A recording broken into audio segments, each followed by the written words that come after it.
The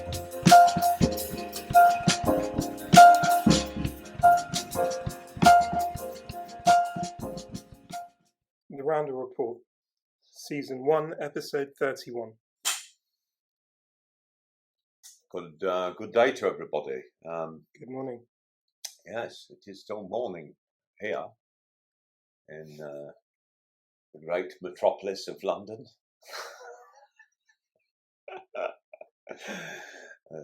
The great might get dropped very soon.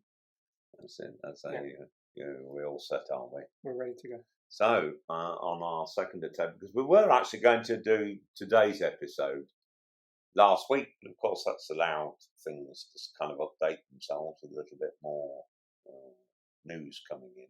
Because today we're going to, today's Randal Report, we're going to talk about US politics and how it looks from across the Great Pond. With the midterm elections having now more or less concluded, I've noted that more than $16.7 billion was spent in the pursuit of a result by candidates and in the various states. Of course, in England, there are limits on campaign expenditure. Each candidate here has a limit of around £8,700. Obviously, if you multiply that by the number of candidates in any given election, you're talking about a maximum spend of only £5.5 million, there or thereabouts. Certainly under £6 million. So, seeing the sums of money spent in the US elections, it would seem an appalling waste, which obviously could be put to much better use. I mean, even the election before, I think they spent 40-odd billion. So it just gets more and more money chucked at it. Should there even, of course, be midterm elections? It's surely just 2 years after the last one. It's not really sufficient time to have elapsed from the previous election for any new policies of a new administration to take effect. So what do you make of the midterm elections, Mel? You've been following it at all? You've been looking at it? I have. Clearly, the red wave didn't happen as expected. Yeah, it's more of a ripple. More of a ripple, but things are pretty much nothing's changed. You're right.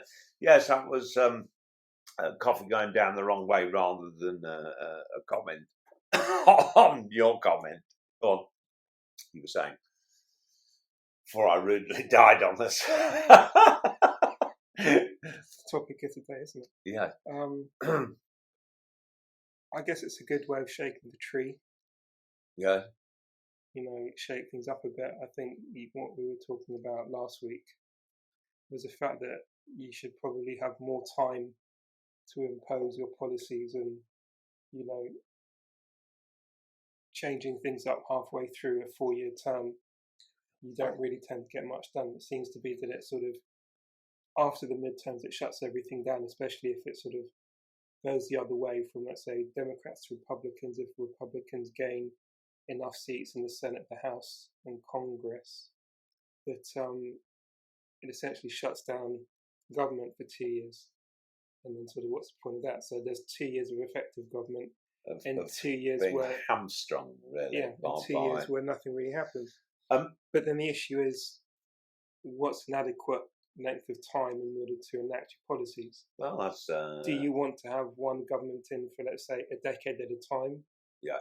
What happens to the democratic process? Or we could just go to a communist system where you have one person in power for 30 years instead. Well, where there's no democracy and the government can essentially put whatever policies it wants out whenever it likes them without any consequence. But do you think $67.5 billion is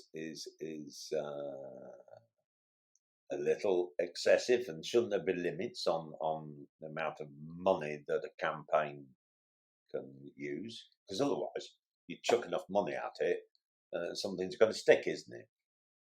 Well, it's not really that, is it? It's the American way. That's what you get in a free market economy, where you have interest groups that are able to throw huge amounts of money at you, but it also means that you're then in their hands.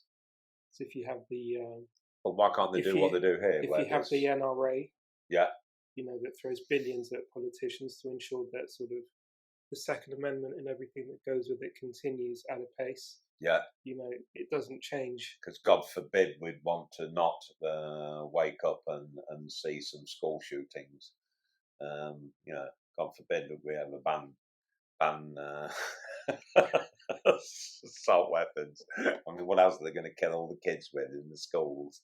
But that's exactly why you have, the NRA throwing so much money at it, because it's in their interest to do so.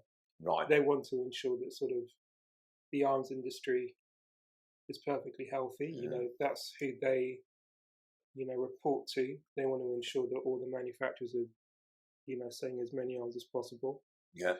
But what they don't seem to care about as much is the effects on the ground. Right. Okay. Same with the tobacco lobbies. Same with the Jewish lobbies. They obviously have huge amounts of influence. Yeah. Maintaining, Israel and the government and its military and its its government apparatus to ensure their own security. They always go back to the US saying it's in your interests to ensure that we're as well funded as possible because we are your de facto, how do you call it? We are your de facto government in the Middle East, and we're keeping the Middle East in check. And if it wasn't for us, the situation would become much worse. But a lot of people eat it all up and say, okay, yes, we agree with you, here's much more money. Now, you're probably right, of course. Now, of course, there are often, we have these elections, there are often cries of foul in US elections. It's not uncommon, as we know. Most notable, of course, was Donald Trump. And the incursion on Capitol Hill, having lost the election at the end of 2020. The incursion, of course, that he did nothing to stop in January 2021. And of course, you can argue it wasn't his responsibility. Though. Well, of course, the president, a few sensible words from him might have gone a long way. That's his responsibility, and let's face it, he did fuel it. Many of the remarks on record go to prove that. But there's been this thing where one or t'other party in an election or as a consequence of election are always crying foul. For people that don't understand Simon's verbiage, that means the other. T'other. T'other. A lot of people might not understand what t'other means. T'other. The other. That other. Yes. T'other. It's a northern thing. It's northern. Like real butter. Anyway. I'll do the translations. You'll do the translations for real that northern slang. Yeah. But funnily enough, there's a slight digress on this. I'll throw one at you to see if you can guess it. This is a Leicestershire ism from the Midlands. Waramagundu. What am I going to do? There you go. Yes. And if you actually saw it spelled, that wasn't that difficult. No, I made an easy one for you. Well, what's a hard one? Well, I'd have to think about it. I might just suddenly throw one in later. But anyway, there's often cries of foul by one or other political party in the state after an election. Well, electronic voting. Well, let's just throw. It's a huge issue. Well, postal ballots is a huge issue. Let's throw. It's not a huge issue here, of course. Of course it is. Postal ballots are not. Do you remember? An issue here. Of course it was. Do you remember in Bradford when you had that MP that was going around families and basically forcing them to put the Labour on the vote on the ballot paper. Unfortunately, that was thousands. Yes, of ballots that were corrupted. They are not going to say that there aren't any issues here. Tower Hamlets, exactly for example, Tower Hamlets, which is a London council for those who are not in England and don't know where the hell Tower Hamlets is. It has the highest level of voter fraud in the country. with, of course, I think running a close second is probably Bradford. I'm not going to go down any avenue. Let's go down the avenue. I'm not going down the rabbit hole of trying to suggest what's behind it, but suffice to say, some places are not behaving in the spirit of free and fair elections, with multiple votes, often involving people that have long passed on. Which sectors of community are those?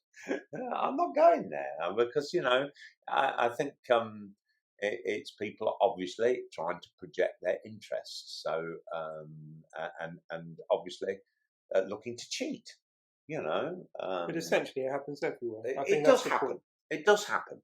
But the point is that's why you have international and people actually looking at these things, which is why they find out things like what happened in Bradford, what took place in Tower Hamlets a couple of times, and it's to check on the validity of elections. But of course, even the United Nations stated that there was impropriety in the US elections recently.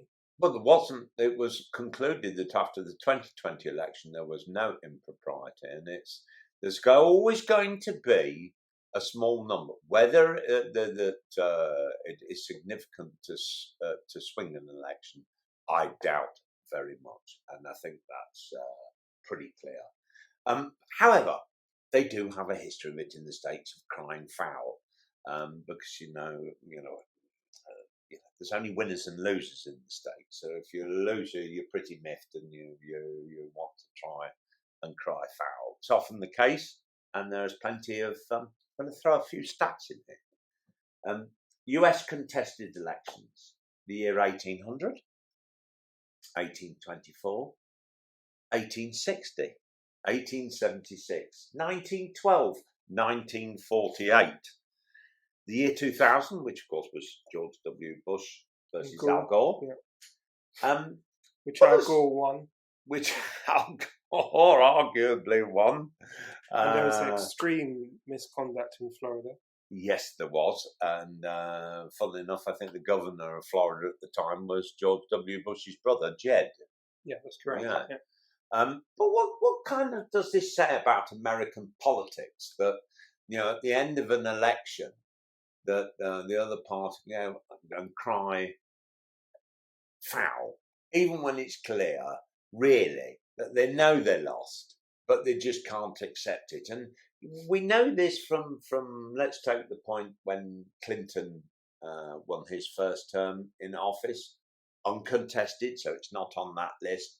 But then the Republicans spend the next 3 years with the American prosecutor Ken Starr trying to find something on them, and you get this kind of, and they're both parties are guilty.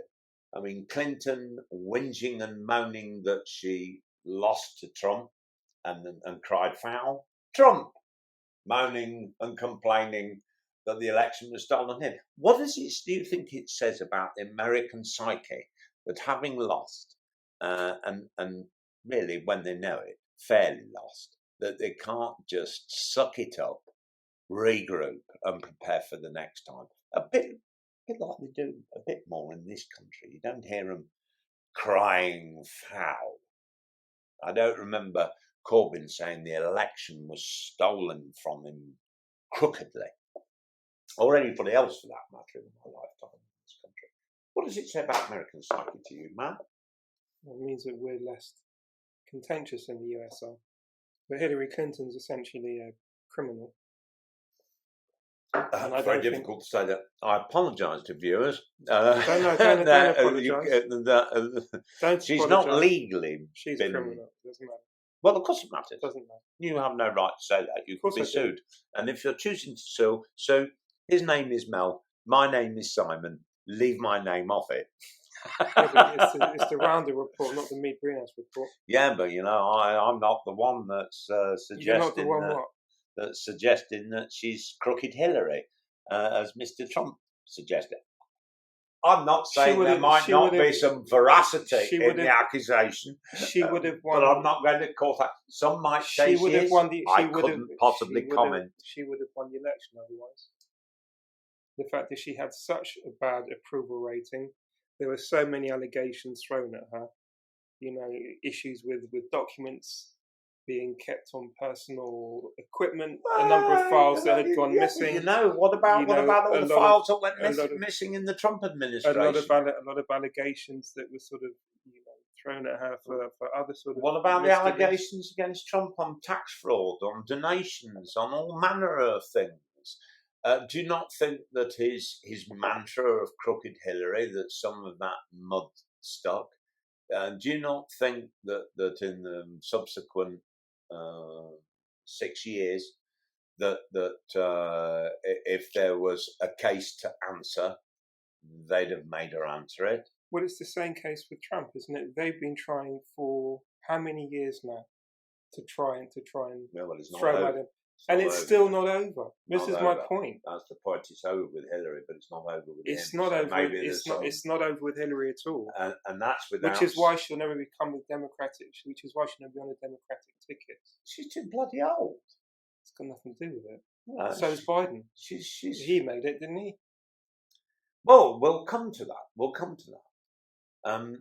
So that's just how politics works in the US. I guess you can just say it's a broken system and leave it at that. Well, that's one of my subjects for today, because from across here in England, it kind of looks a bit like that. Our system is no better. When you only have essentially two parties to work off, it's impossible to not have a corrupted system. When you have a two-party state, essentially, you will always come across these same issues. You don't get the same level of issues when you go to France or Italy or Germany that usually have some level, or at least they have 5 or 6 parties. They often have to have. The systems are different now. No, but they also have to have in each of the countries. Collaborative parties have to come together, coalitions, and they have to collaborate with one another. They have to form parties together. Some of those countries, don't they have proportional representation? Yes, they do. There you go. You see, which is another thing which we should probably look to adopt. Proportional representation often causes or creates which is why you should be a great fan of Nigel Farage, because that's exactly what he's been calling for decades. Yeah, but that's a big leap. Agreeing with proportional. Well, it's interesting actually, because here we have regular calls for a change to proportional representation, and when the said party, I think I remember the Labour Party actually promoting it, and when they get into power, of course, they suddenly conveniently forget it because it no longer suits them. It does create more coalitions. It doesn't benefit any of the two main parties, which is why it will never come to the core.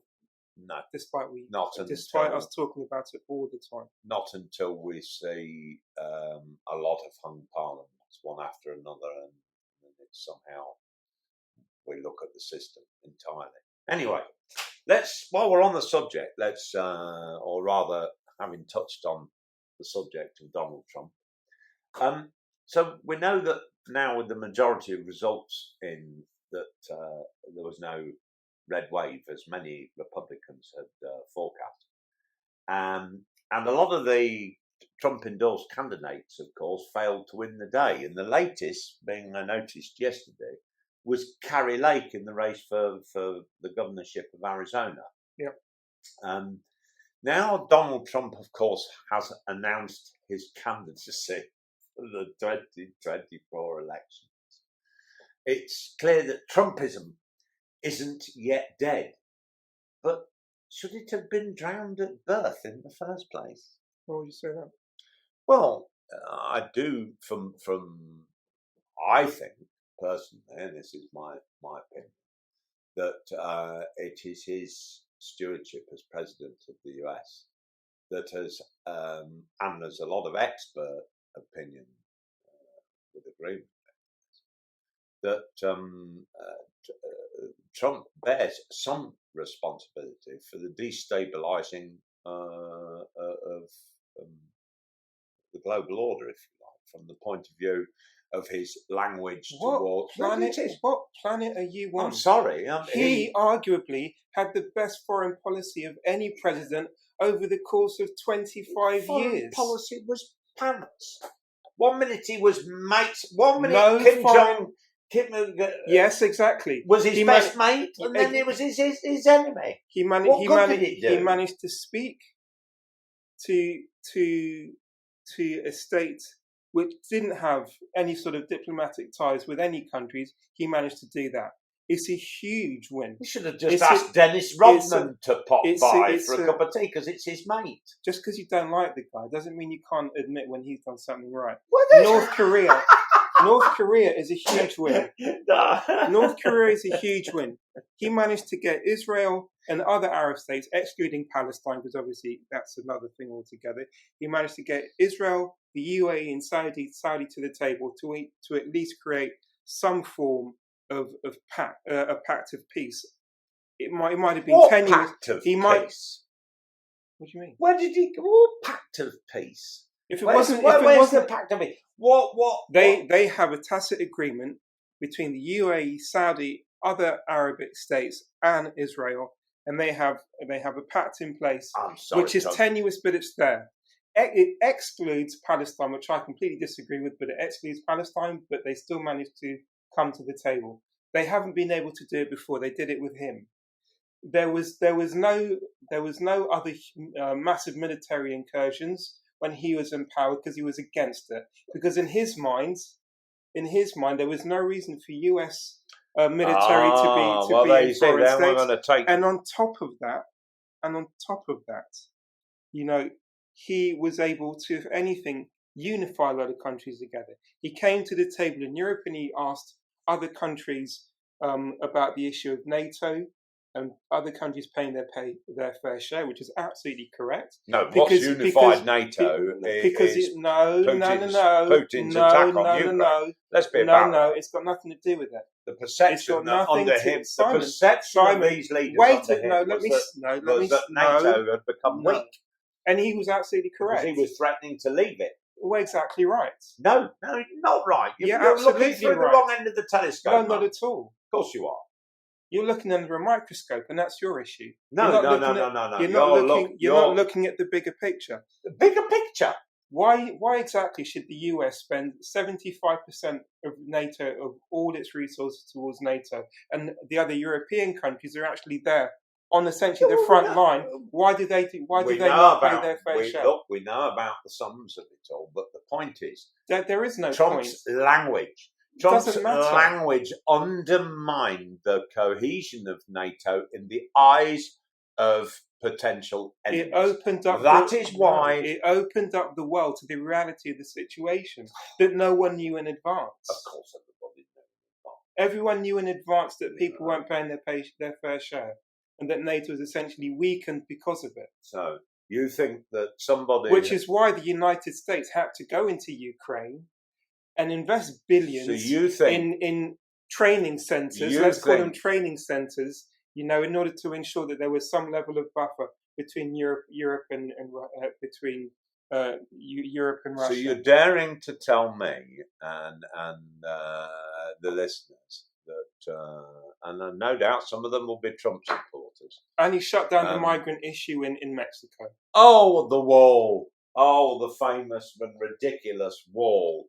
Well, there's excluding the wall, but also the policy of returning illegal immigrants out of the country within a period of 6 weeks, and even, which wasn't nice, I'll agree with this, is the separation of children from the parents, which was essentially used as a stick to prevent further immigration coming forward.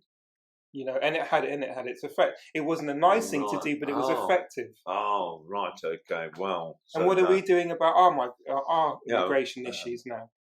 Absolutely nothing. Can you actually hear yourself and what where you're thinking? Absolutely. And where you're because where you're taking illegal steps. Actions are illegal, Simon. It doesn't matter what it is. Look, if you have a policy in place, you need to enforce it. Go down your road and we end up with fascism. No.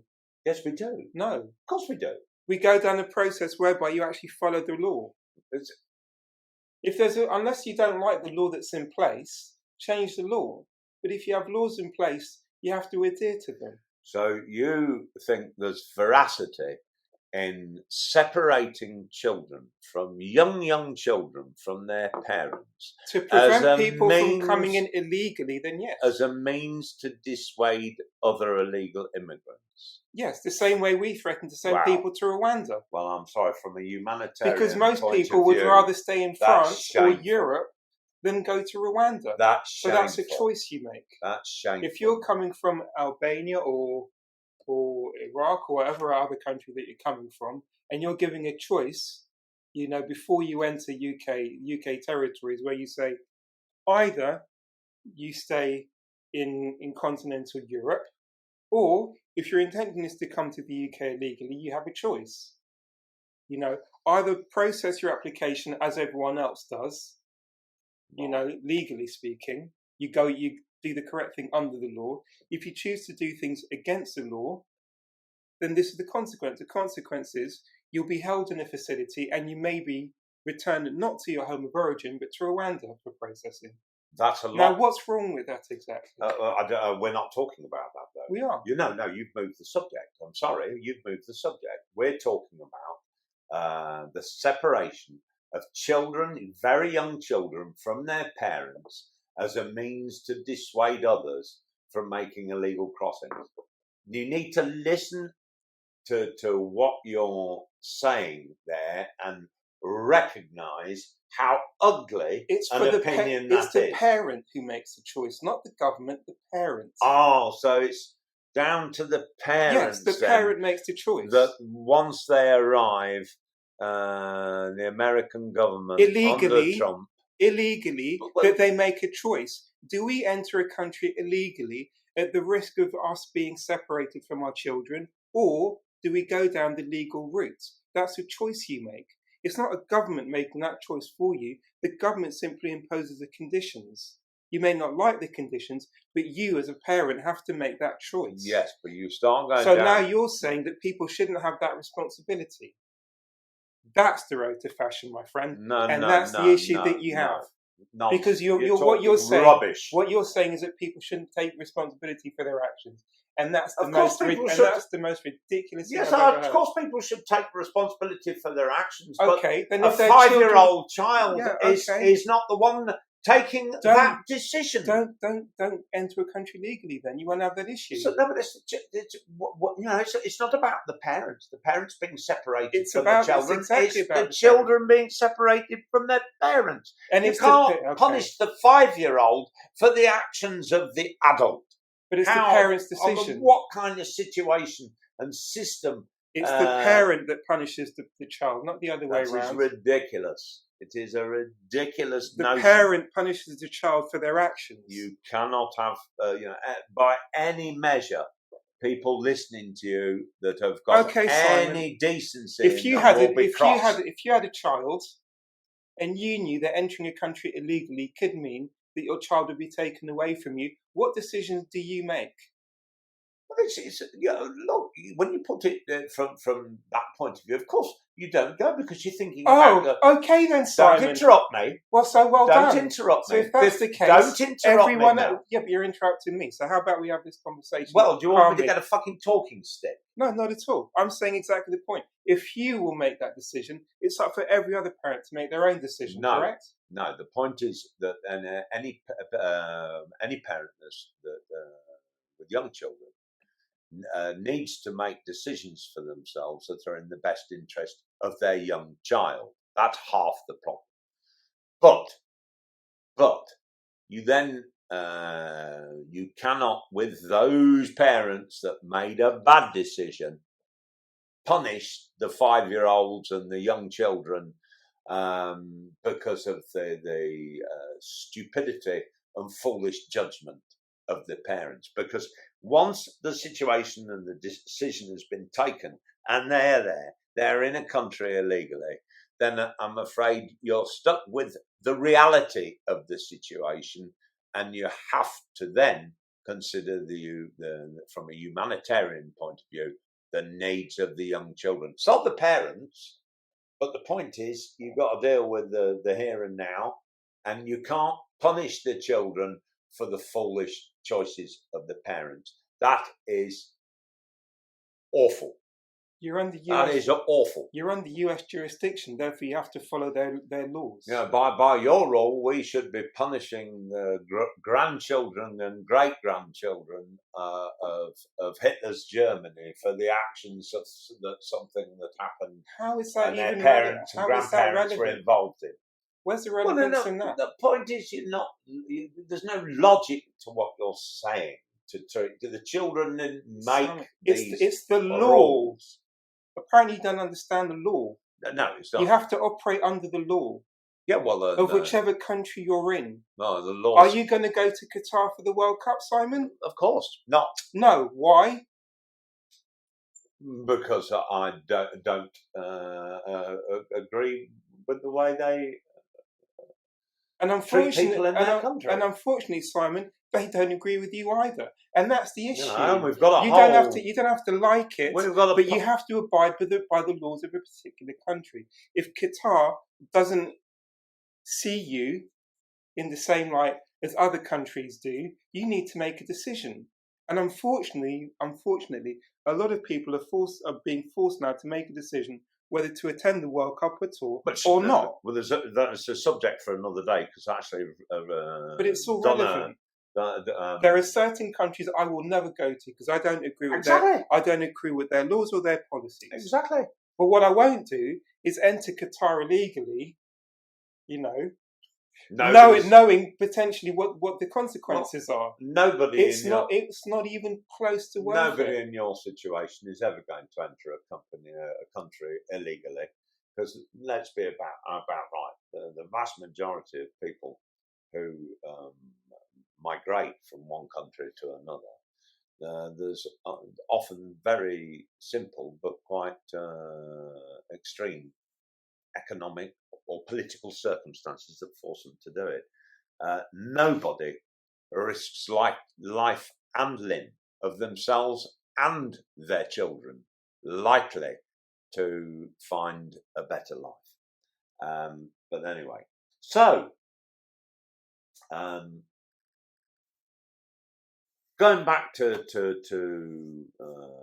the fact that there was no red wave as predicted in the midterms in the States. What do you think the reasons were for the poor showing? Really, for a midterm, it was a poor showing for the Republican Party. They didn't win the Senate. It's very on the knife edge with regard to the House of Representatives. The Republicans probably will win it, but it's marginal. What is it? What would you think the poor showing is down to, especially considering Biden having the lowest approval rating of any president in history? What's your take on why abortion rights? That's the only issue. If this midterms was a single issue election. Okay.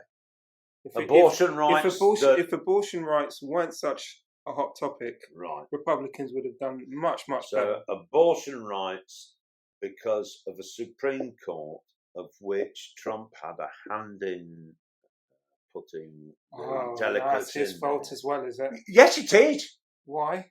Well, of course it is. How's that his fault? Because if you remember the people he was ensconcing in the Supreme Court during his time in office, you could see what he was trying to do in terms of stilting laws that he didn't particularly like. One of them was the freedom, really, of women to choose over their own bodies. When did he LGBTQ rights. When did he ever say that, Simon? He has come off it. By definition, the man's a misogynist. When has he ever overtly said he was anti-abortion?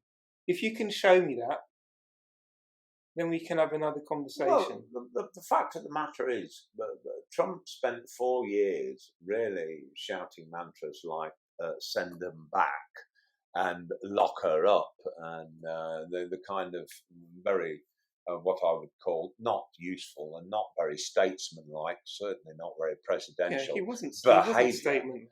And that's why people loved him.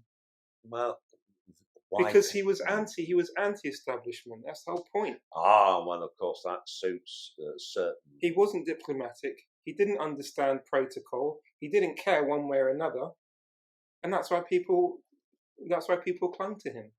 Which is probably why he'll do quite well next time round as well. Well, I don't agree with you. I don't think I think you'll find that although he's chucked his hat in the ring, it's him or Biden again, well, it might not be. There's quite the possibility that the Republicans will, which seems to be the case. There's a lot of senior Republicans saying there's a lot of recognition that he's very polarising. It's a bit like the Clinton situation, and I suspect there'll be an awful lot of manoeuvring to try and see that he doesn't get the nomination.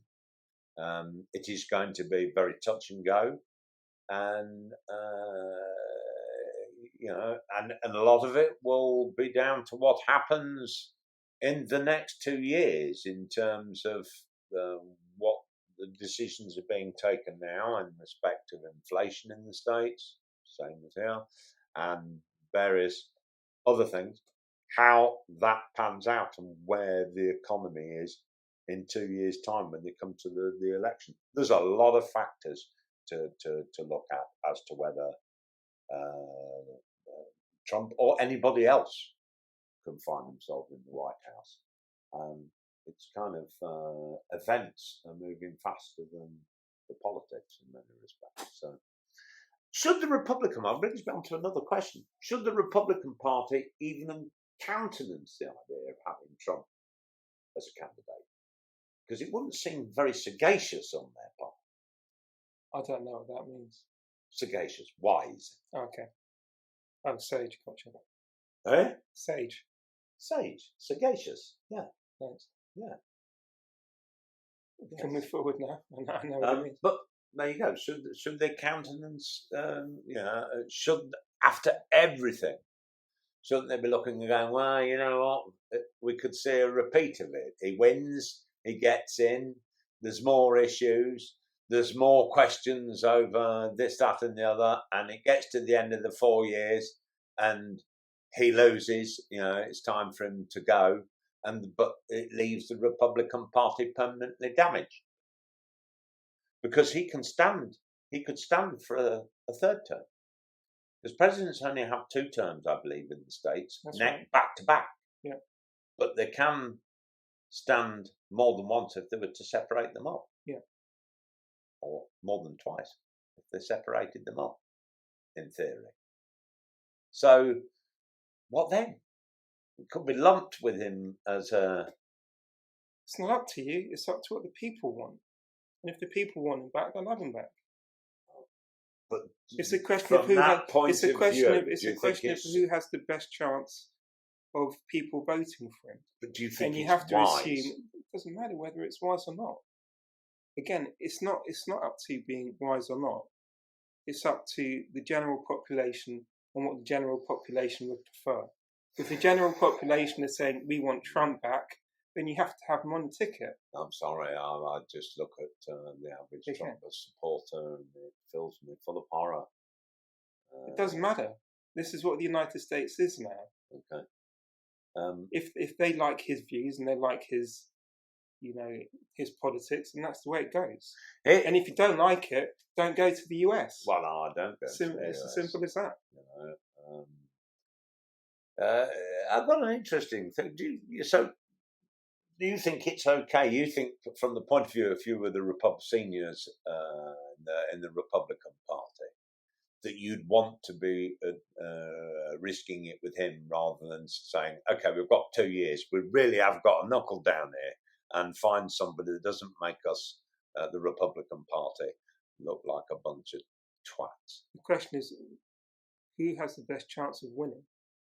Well, it's only down to that. Who has the best chance of winning? Well, a lot of people said that Giorgia Meloni never had a chance, and now she's Prime Minister of Italy. So there you go. Well, Italy's politics is different. It's different how?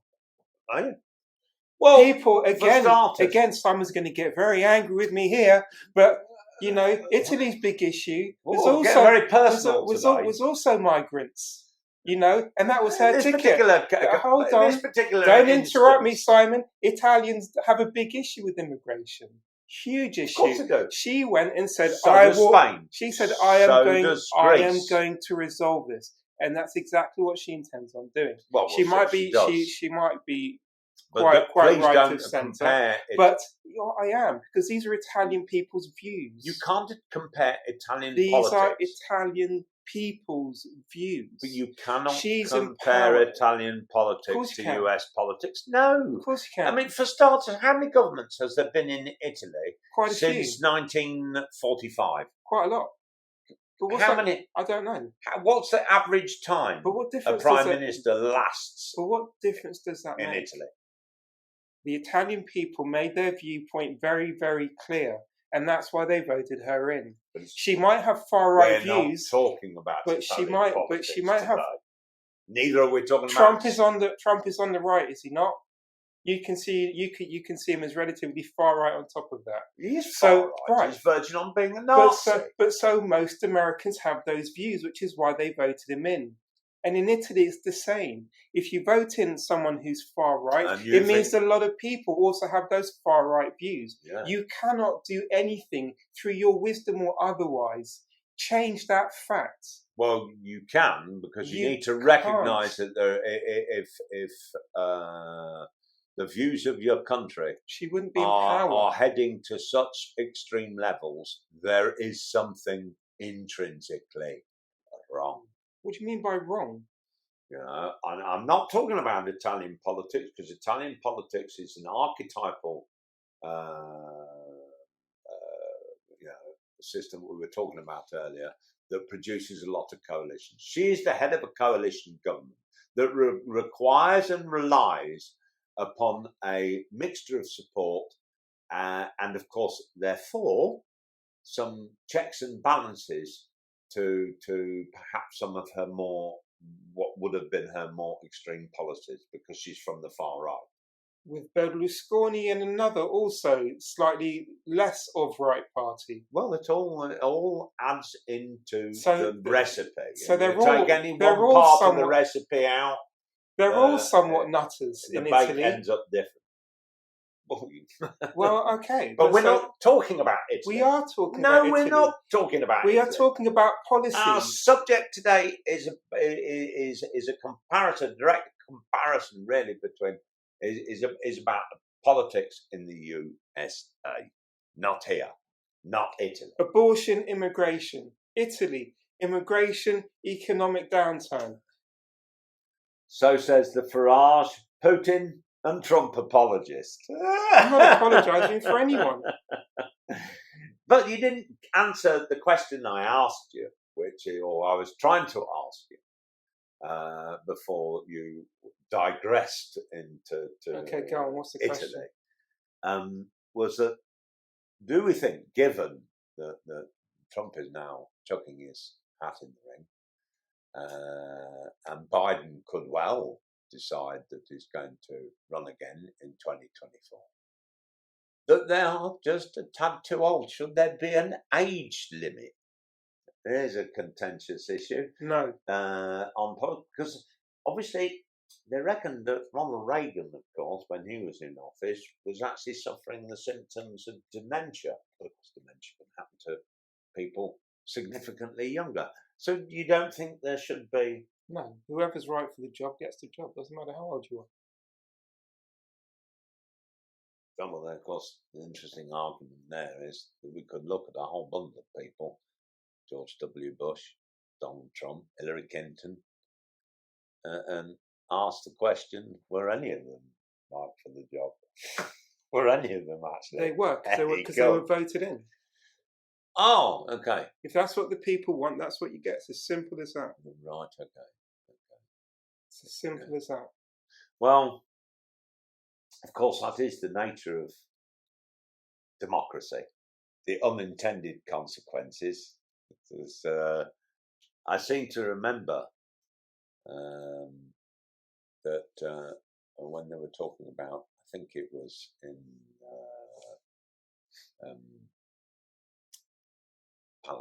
the Palestinian territories, when under probably George W. Bush, the decision was taken to allow them to have elections. And then George W. Bush kind of got a bit cross when Hamas was voted in with the majority. Yeah, well, who else were they going to vote for? So, democracy, the law of unintended desires and consequences. I'm not even going to go into that with you at all. That's into what? Argument. The issue of Palestine. Let's not. Let's do the closing monologue. Why? Well, because I might be pro-Palestinian. No, not at all. Not at all. Oh, well, there you go then. So you don't know why we'd have an argument. No, I just rather not. Well, that's for another time. Because, there's a lot of historical parameters that tell me those buggers, all of them, need to find a solution instead of lobbing shite at one another. It's way past time for them to recognise that Israel exists, but so do the rights of the Palestinians. One right doesn't supersede or overrule another. Anyway, here in the British Isles, we have our own issues, of course, in politics, as we've seen recently. But of course, the system here is kind of different to that of the US. Recently, we saw our Conservative party leader, ousted as both leader and Prime Minister, and replaced with somebody even more incapable of doing the job, namely Liz Truss.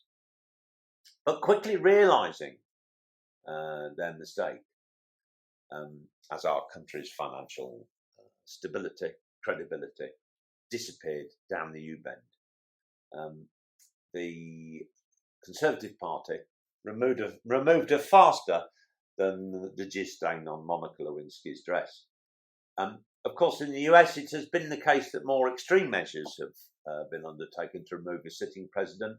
No less than 4 of the 46 have been assassinated whilst in office, with a further 2 attempts, as well as 1 president-elect and 1 ex-president. So if the next one doesn't work out, you know what to do, guys. Here in Britain, our leaders simply commit political suicide, of course. So our election cycle is much longer, with no midterm elections, allowing much more time for any incumbent government to completely fuck the country, its people, and its standing on the global stage, and expect, as usual, the rest of us to pick up the fucking tab.